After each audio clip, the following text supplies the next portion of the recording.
आप सभी का एक बार फिर से स्वागत है अंकुर अपडेट्स यूट्यूब चैनल में। आपको अच्छे से पता होगा कि 27 तारीख को यूपी पुलिस का फाइनल दौर कंप्लीट हो गया है। फाइनल इस वजह से कह रहा हूँ कि 27 तारीख को रिजर्व दिन घोषित किया गया था भर्ती बोर्ड की तरफ से, और उस दिन जितने भी बच्चे बचे हुए थे सबका दौड़ कंप्लीट कर लिया गया है। अब बच्चों को फाइनल इंतजार है कि कब रिजल्ट आएगा, और थोड़ा कन्फ्यूजन भी है कि रिजल्ट में कितने लोगों का नाम रहेगा। जितने लोग बुलाए जाएंगे उनमें अगर मेडिकल होता है तो कितने लोग बाहर होंगे। उसके साथ साथ उनको इंतजार है कि कट ऑफ कितनी जा सकती है, यानी कि कितना नंबर उनका हो तो फाइनल सिलेक्शन हो जाए। इस वीडियो को देख के हो सकता है आपका इंतजार खत्म हो जाए।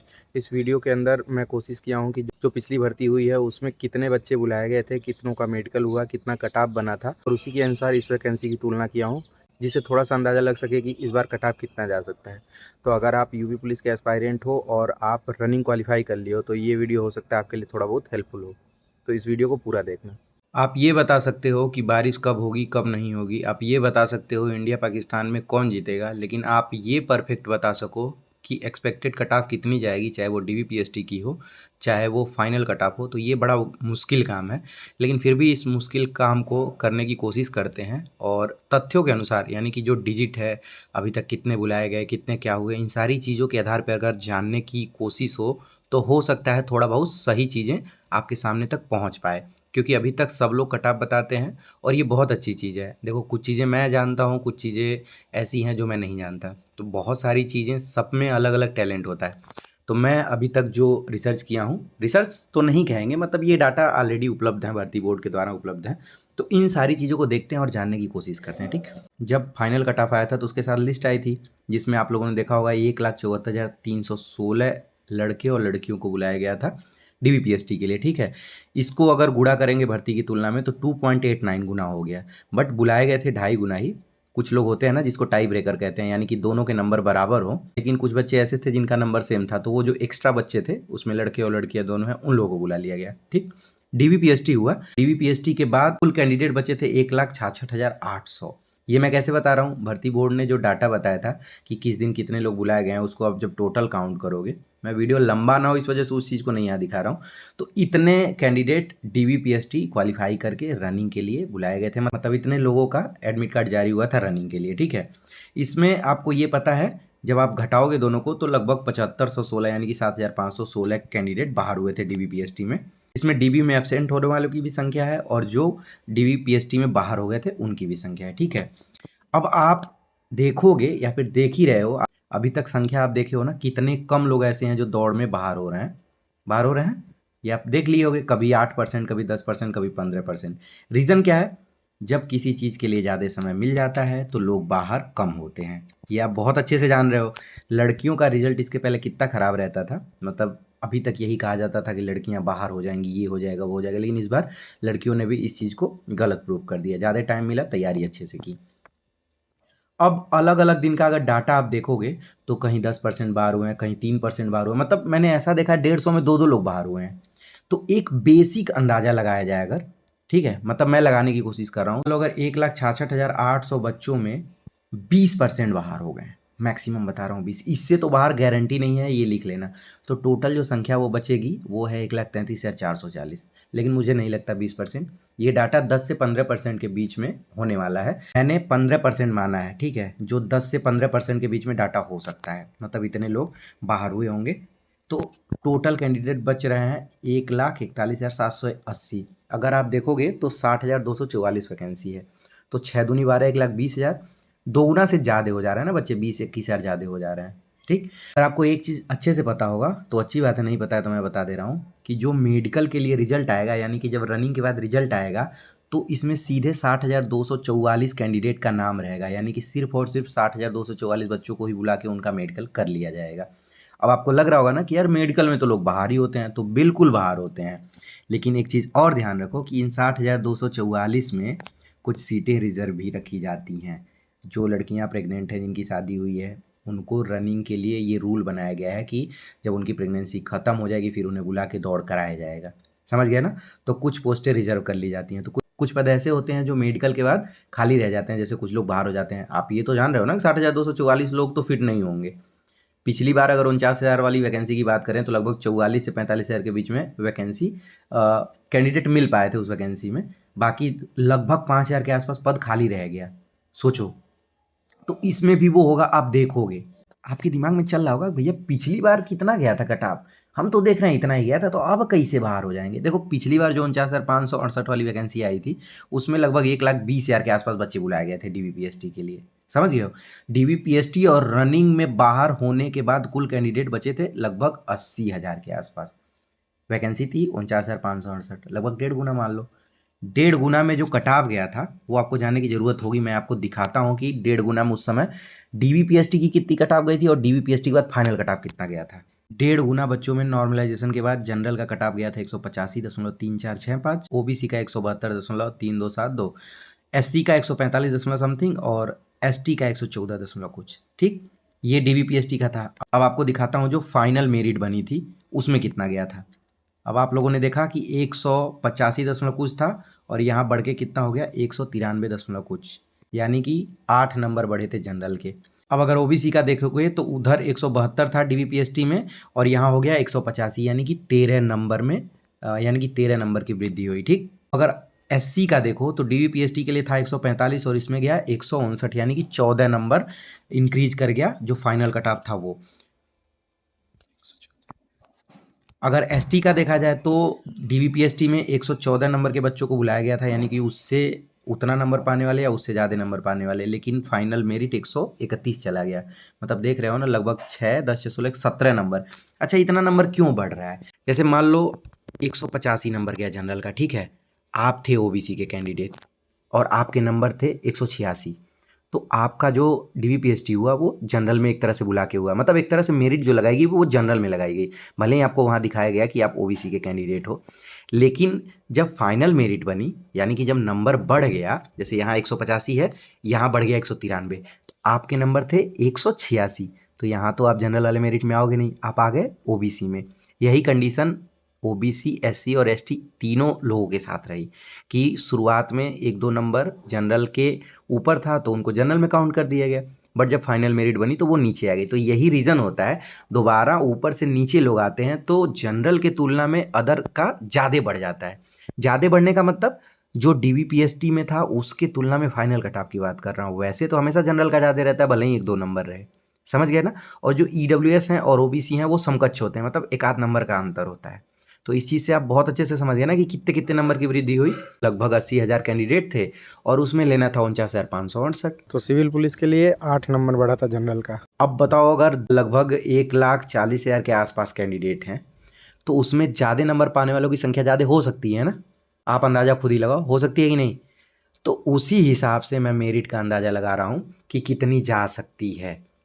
अब अगर आप कहोगे कि एकदम मुझे कैटेगरी वाइज दो, तो मैं आपको कैटेगरी वाइज ही लिख के दे देता हूँ, इसमें ये मत सोचना। अब आपको ये लग रहा होगा कि भैया हमें कैटेगरी वाइज बताओ कितनी जा सकती है। मुझे ये विश्वास 100% नहीं है कि मैं जो बता रहा हूँ वो सही ही होगा। एक अंदाज़ा लगाया जाता है और अंदाज़ा में पिछली वैकेंसियों की तुलना की जा रही है, तो हो सकता है थोड़ा बहुत चीज़ें आसपास बैठे। तो चलो मैं एक बार कैटेगरी वाइज आपको बताने की कोशिश करता हूँ, क्योंकि इतना तो मैं पहले ही कह रहा हूँ, लगभग मान के चलो 10 नंबर के आसपास मेरिट बढ़ेगी, 1-2 नंबर ऊपर भी जा सकती है।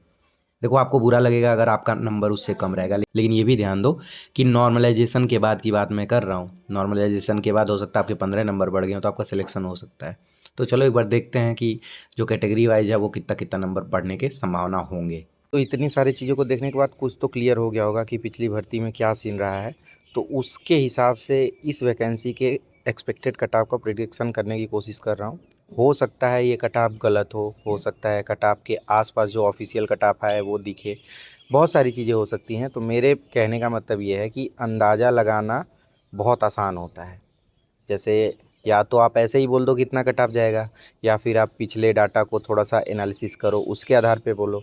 तो जो एनालिसिस के बाद एक्सपेक्टेड कट ऑफ होता है उसमें थोड़ा बहुत उम्मीद होता है कि वो सही हो जाए, तो बस वही वाला बताने की कोशिश हो रही है। बाकी मेरे कहने का मतलब ये है कि ज़रूरी नहीं है कि ये एकदम सही हो, और गलत भी होगा तो मुझे कोई दिक्कत नहीं है, मुझे एक्सेप्ट करने में समस्या नहीं है। बस अंदाज़ा लगाने की कोशिश कर रहा हूँ।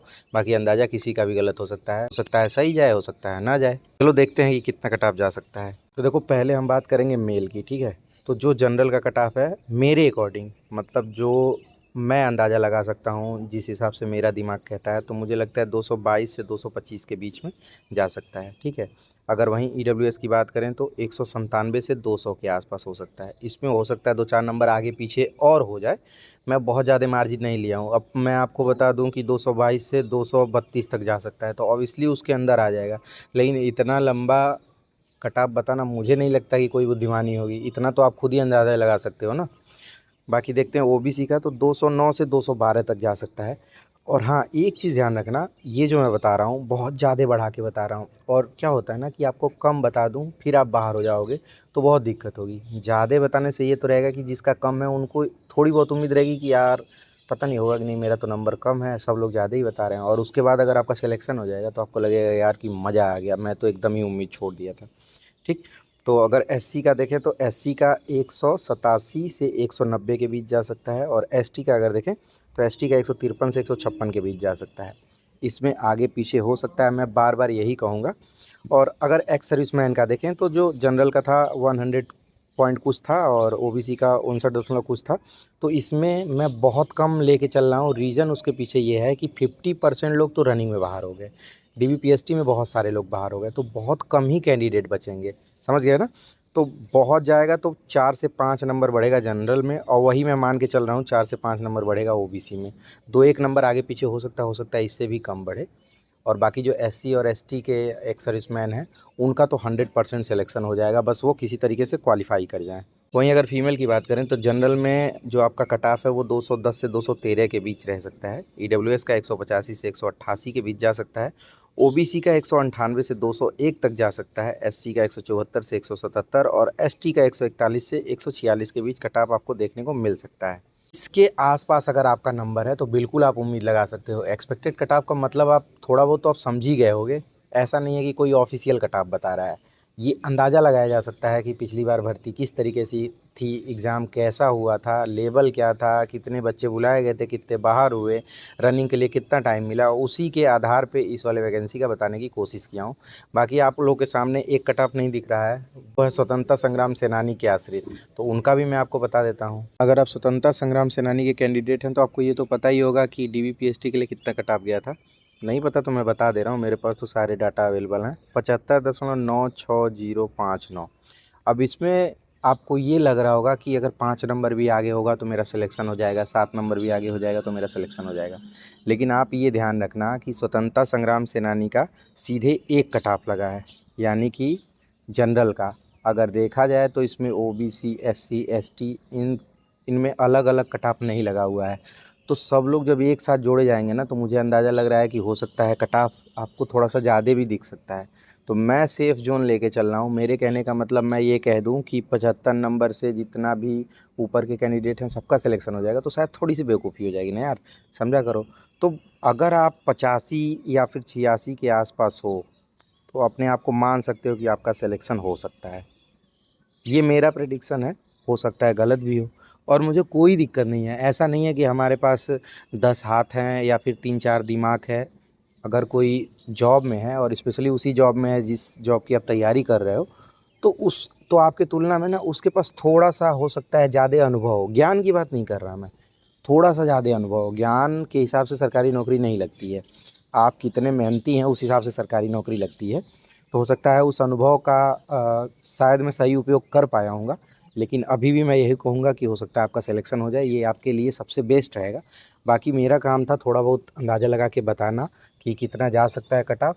और मैं कभी ये भी नहीं कहता, आप लोग डीपीएसटी में भी देखे होंगे कि मैं ये नहीं कहा बाद में रिजल्ट आने के बाद कि मैंने जो बताया था वही हुआ। मैंने जो बताया वही हो तो भी, और नहीं बताया तो भी कोई दिक्कत वाली बात नहीं है। क्योंकि ऐसा नहीं है कि अगर मैं बता दूंगा इतना जाएगा तो इससे कम नंबर वाले अपना टिकट कटा लेंगे बैंकॉक का और चले जाएंगे जॉब करने वहाँ, या फिर चले जाएंगे दुबई काम करने। समझ रहे हो ना मेरे कहने का मतलब। थोड़ा आप लोग भी 10 जगह देख रहे हो, 50 जगह देख रहे हो, सबका थोड़ा आपको अंदाज़ा लग रहा होगा कि कौन क्या बता रहा है। और वीडियो का व्यूज़ भी आपको दिख रहा होगा। जो बहुत कम कट ऑफ बताता है उस पर व्यूज़ बहुत ज़्यादा जाता है। रीज़न आपको पता है कि कम नंबर वालों की संख्या ज़्यादा होती है। तो मुझे वो नहीं करना है। व्यूज़ कम आए ज़्यादा आए ये बहुत इंपॉर्टेंट नहीं है। पहले बहुत कम आता था, फिर बहुत ज़्यादा हुआ, फिर कम हो रहा है, फिर ज़्यादा हो जाएगा। भाई जिस कंडीशन पे अभी हम हैं उससे ऊपर जाएंगे या नीचे जाएंगे, दो ही चीज़ होता है। और दोनों के लिए मैं माइंडली प्रिपेयर हूँ, तो मुझे उससे कोई दिक्कत नहीं है। मेरा मानना ये है कि आप लोगों ने रनिंग क्वालिफाई कर ली, आपका काम है इंतज़ार करना कि कब रिज़ल्ट आए और कब हमें श्योरिटी मिल जाए कि हमारा मेडिकल में हुआ है या नहीं हुआ है। मेडिकल का मतलब ये है कि 60,244 का लिस्ट आएगा, 2-4 हज़ार या 1,500 कम ही उसमें हो सकता है नाम हो, क्योंकि अगर कुछ लोग जैसे मान लो कोई महिला है प्रेगनेंसी की वजह से डेट आगे ले लिए तो वो भर्ती रिजर्व रख दी जाती है, या फिर अगर मामला कोई कोर्ट में रहता तो उसकी वजह से भी रिजर्व में रख दी जाती है। तो कोर्ट वाला तो कोई सीन है नहीं, महिला वाले में हो सकता है आपको देखने को मिले। तो लिस्ट जारी की जाएगी, उसमें बुला दिया जाएगा मेडिकल के लिए। और आपको ये पता है कि मेडिकल में कुछ लोग तो बाहर होंगे ही होंगे, बाकी मेडिकल का आप लोगों ने देखा होगा, लिस्ट जारी किया गया है कि उस मेडिकल में क्या क्या चीज़ें चेक की जाएंगी। शायद अगर नहीं देखा होगा तो आप लोग देख लीजिएगा उसमें क्या दिक्कत है आपको, अगर वो दिक्कतें सही कराने लायक हैं तो आप सही करा लीजिएगा, ठीक है। तो बस यही बताना था आपको। बाकी देखो और आप कमेंट करके बताओ कि क्या लगता है कि जो मैंने बताया है वो कितना % सही हो सकता है, कितना % गलत हो सकता है। और मुझे कोई दिक्कत नहीं है, मैं एकदम सुनने के लिए तैयार हूँ कि आप लोग के पास भी वही दिमाग है जो मेरे पास है। तो आप लोगों का कमेंट सेक्शन में स्वागत है, आप लोग आके बताओ कि कितना लगता है आपको कि इस बार कट ऑफ क्या रह सकता है। वो सब कुछ अपने जगह पे है, एक्सपेक्टेड कट ऑफ है ये। आपको पता है किसी भी भर्ती के कट ऑफ का प्रेडिक्शन करना जितना आसान होता है उतना ही कठिन होता है। हो सकता है ये ऑफिशियल जो कट ऑफ आएगा उससे एकदम मैच करता हो, या फिर हो सकता है आने वाले टाइम में इससे अलग कट ऑफ जाए। मेरा मानना ये है कि अभी तक जो भर्ती हुई है उसके हिसाब से थोड़ा बहुत अंदाज़ा लगाया जा सकता है, लेकिन एकदम सटीक कट ऑफ बताना ये थोड़ा मुश्किल काम है। वैसे मैं यही कहूँगा कि आप लोग फाइनल रिज़ल्ट का इंतज़ार करो, फाइनल रिज़ल्ट आएगा सारी चीज़ें क्लियर हो जाएंगी। बाकी मैंने आपको बताया कि जो लोग बॉर्डर पे थे उनको उनके लिए रिस्क रहेगा, क्योंकि देखो अभी तक नहीं हम लोगों को पता है कि कितना नॉर्मलाइजेशन में नंबर बढ़े हैं। नॉर्मलाइजेशन सबसे ज़्यादा इंपॉर्टेंट रहेगा आपके सिलेक्शन के लिए। बाकी मैं यही कहूँगा कि अगर आप बॉर्डर पे थे तो अगले वैकेंसी की तैयारी करते रहो, क्योंकि वहाँ जाके बाहर होगे फिर आपको 2-4 महीने लग जाएगा, उतने में ही आपका रेलवे का जो एग्ज़ाम है वो बीत जाएगा। तो भाई मेरे कहने का मतलब ये है कि अगर इसमें सिलेक्शन नहीं होता है तो किसी में सिलेक्शन तो लेना है ना यार।